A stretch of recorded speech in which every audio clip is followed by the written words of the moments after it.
Welcome Scrapers, I am here on April 2015 Base Race Challenge, and this is my build tour. So I'm back at the original base, and then I'll make the walk and trek to where I actually built my my building that had the theme of peace, and I decided to build a meditation temple, and so you shall see that in just a minute.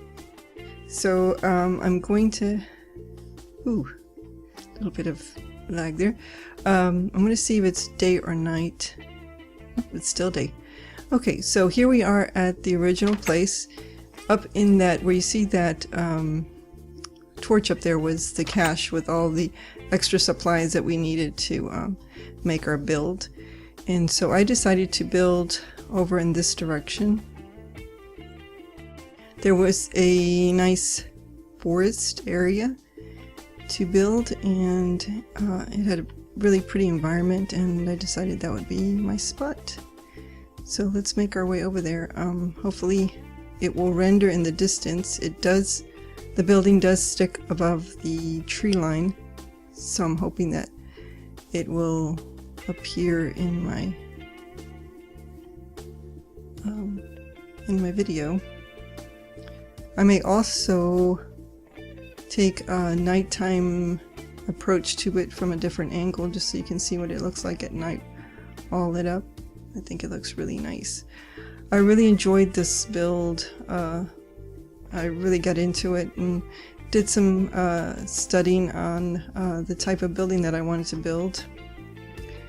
And no, it's not rendering. Of course, it won't render with when Dextoria is running. It seems like, because even these mountains are slowly coming into play, but it's in that direction over there, and usually it comes up. Let me do a quick F3A, and let's see if we can get it to render for us here. Nope, doesn't look like it. Okay, so we'll just continue following my torches, which is the path that I lit up to lead us to it. I think it's I took some inspiration from a couple of builders. There was a builder who, and once you see the building, I don't want to give it away until we're right there. I'll put a link in the description to his original building. I didn't make it as big, and I changed the inside quite a bit from what he had on his. I also gathered some inspiration from some other builders of gardens and so forth, and took inspiration from them as well and created the gardens. Oh, let's see, I think you can see it now. Let's get up on this tree and let's see if we can see it above the tree line. There you go. And it's just slowly rendering because the top of it isn't rendered completely. It is a pagoda, and the link will be in the description for the gentleman who built one, and or at least has a download of one. So it is closely placed to his. It isn't as tall. I didn't make it as tall. I made the dimensions a little bit different, but I kept to his style of that pagoda style. So we'll go here and check this out. So when you enter, I should have made a path that would enter from the front over here. I just thought about that, but that's okay. So that my path would lead over here. So here it is. These are the gardens, and this is the main entrance.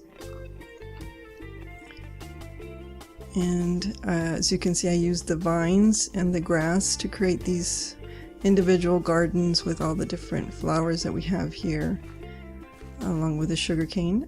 This pool has this stone as the base.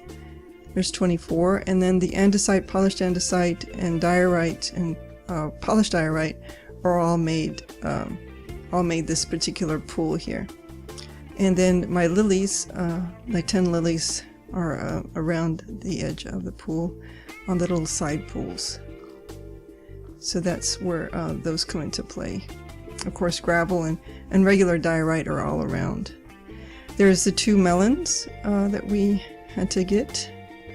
And there's a lot of diorite as a base and cobblestone as a base of the building. So as we come in, we see the first of a singular block that we were, I believe we were only able to use one, which is the hay bale. To the right here you see the 3 bookshelves that we needed to do, and then part of the, starting to show part of the hardened clay that we needed to use, and the lapis in the center. And then here are the cauldrons on the side, the 2 cauldrons that we had. So I had this pattern, which is very, very similar to what he had. He had a lot more going on in here, and I wanted to keep it a little more simple. So we have our first lapis there. If you look up, you get to see the second lapis, and the same happens when you go to the next floor. So along the entrances, we have the blue orchids that I was able to get from the swamp area. So I'm going to show you the building first. Now here is the jukebox. And the 3 paintings are these 3 rug paintings that you see here.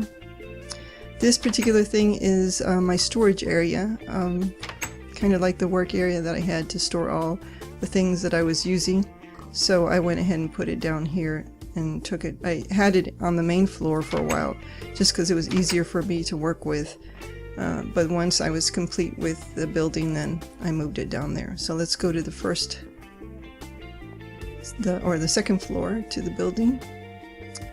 You'll see that I have 6 of the 10 panes here, and if you look down at the gardens, there's a mobile with the last 4 of the panes down there. It's kind of like an art sculpture down there, so you can see the pool from here.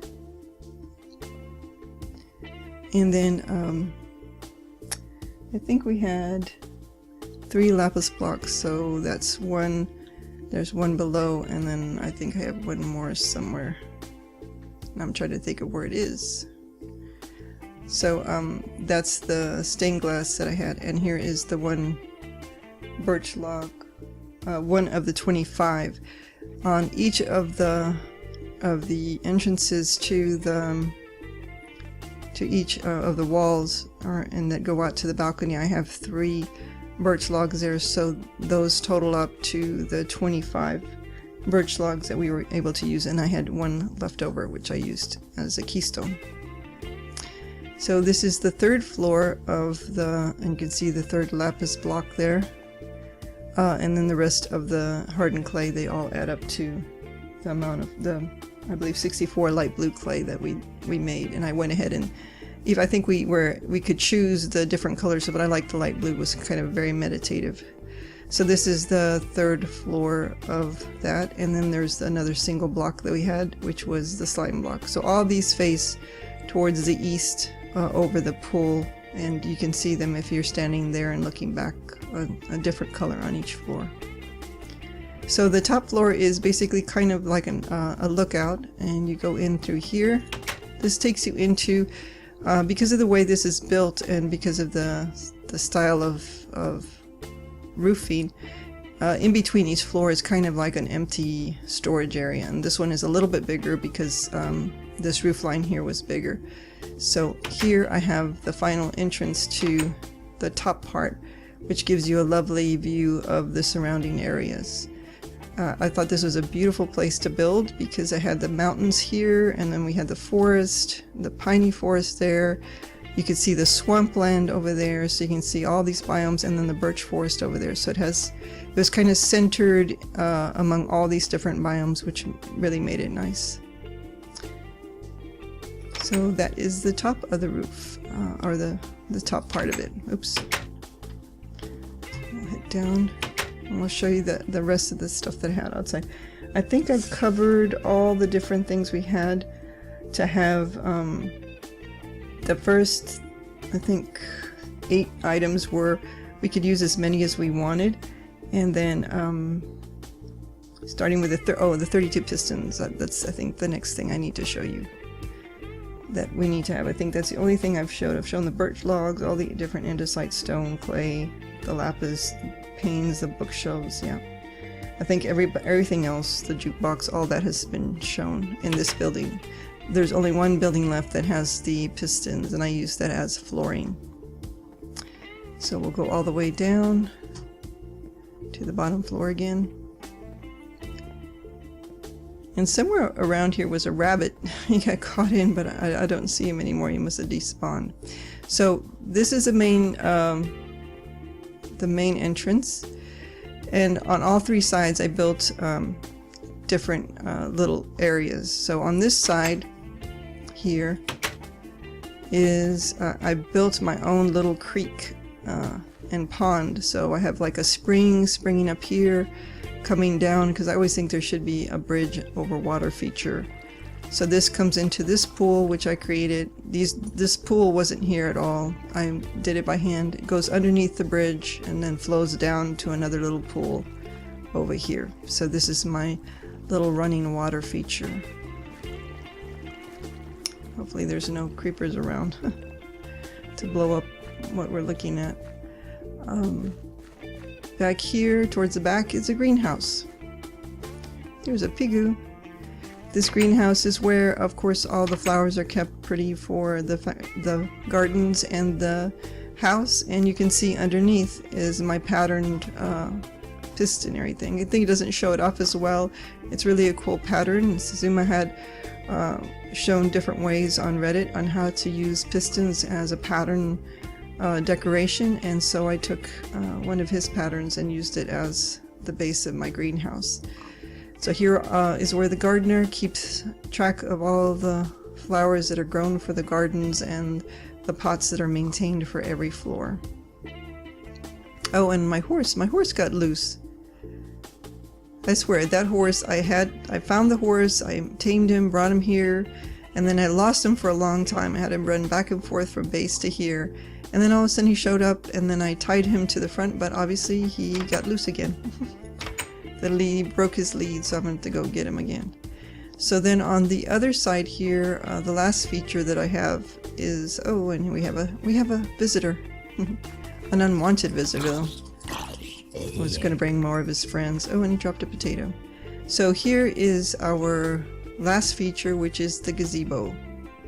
So I made this gazebo simple, kind of a fresh, I actually had made another one that was a kind of fancier, but then I realized I needed to match the actual house itself, and so I matched the wood to what we were using over there. The only other wood I did not use is, and you sir, just because you're bringing a shovel, are you one of the gardeners? You must be.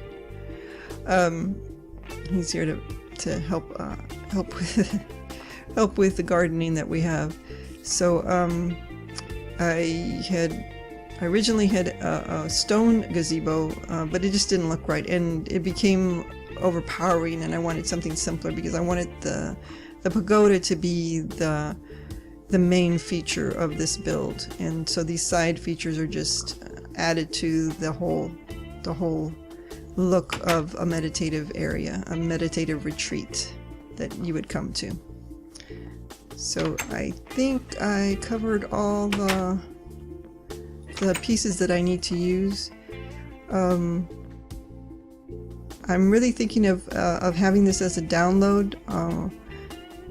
If anybody's interested, I think it's a pretty building that would be nice in anybody's area, and so if anybody would like to see it up close and maybe even how it would look in different texture packs, I may have it available for download. Leave a comment if you think you'd like to have it. And I think with the sun rising, I will call this tour to an end. I hope you liked my build. I certainly enjoyed building it.